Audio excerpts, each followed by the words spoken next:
Amis internautes, les super branchés de l'émission Au regard de la Bible, c'est un privilège après-midi pour nous ensemble, pour nous continuer avec une série d'exposés que nous commençons depuis près d'un mois.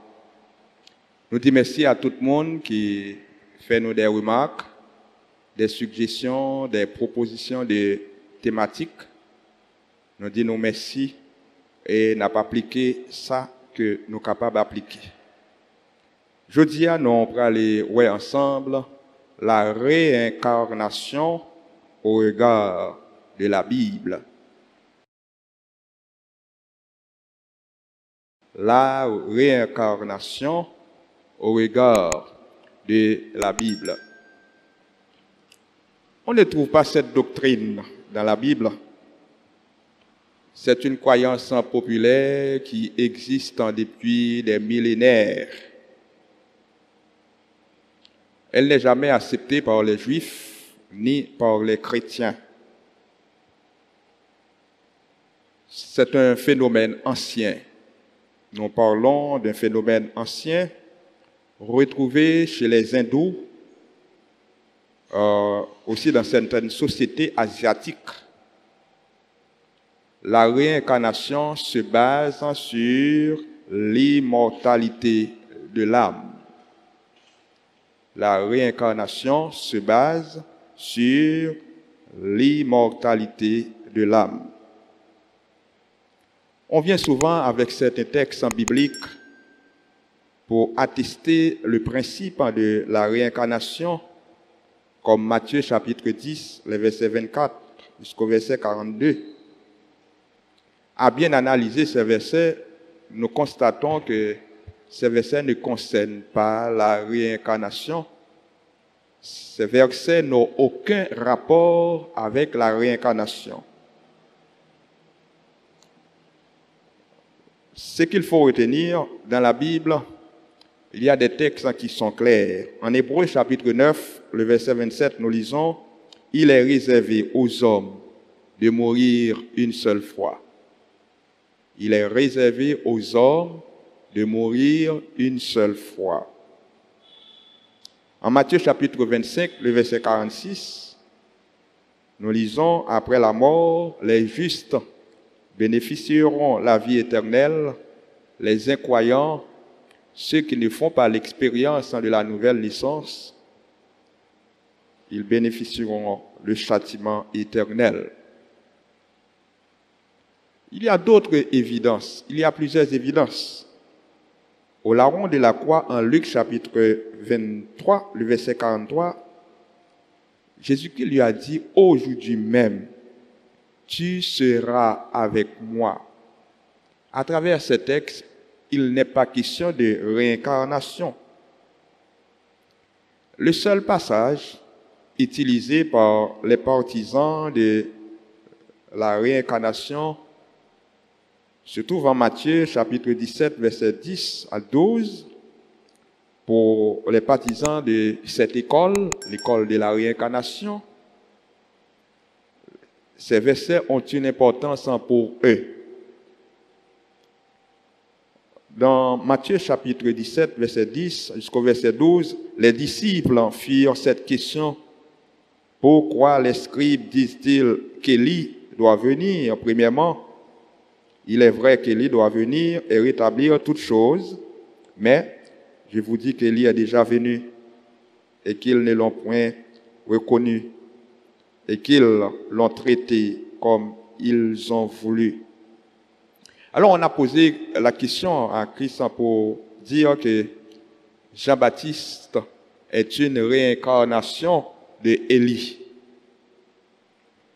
Le texte ne dit pas que Jean-Baptiste était Élie incarné, mais seulement le texte nous dit que Élie aurait accompli la prophétie, ou bien Jean-Baptiste aurait accompli la prophétie du retour d'Élie. C'est la prophétie, c'est un langage prophétique qu'on a utilisé. Il n'est pas question de la réincarnation.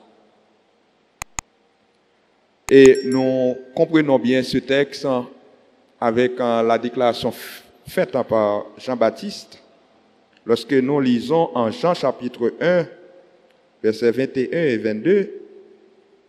On a posé la question à Jean-Baptiste en lui-même. Quoi donc? Es-tu Élie? Et il dit, je ne le suis point. Es-tu le prophète? Et il répondit, non. Il lui dit alors les personnes qui posent la question à Jean-Baptiste, dire alors, qui es-tu? Afin que nous nous donnions une réponse à ceux qui nous ont envoyés. Qui es-tu toi-même? C'est le verset 23 de Jean chapitre 1, verset 21, 22, 23. Quelle a été la réponse de Jean-Baptiste? Je suis la voix de celui qui crie dans le désert. Je suis la voix de celui qui crie dans le désert. En conclusion, nous pouvons dire que la doctrine de la réincarnation est anti-biblique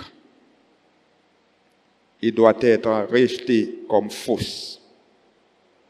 En Hébreux chapitre 9, le verset 27, nous lisons « Il est réservé aux hommes de mourir une seule fois ». Pas question de la vie on vient de vivre après la mort. La Bible en parle de la résurrection.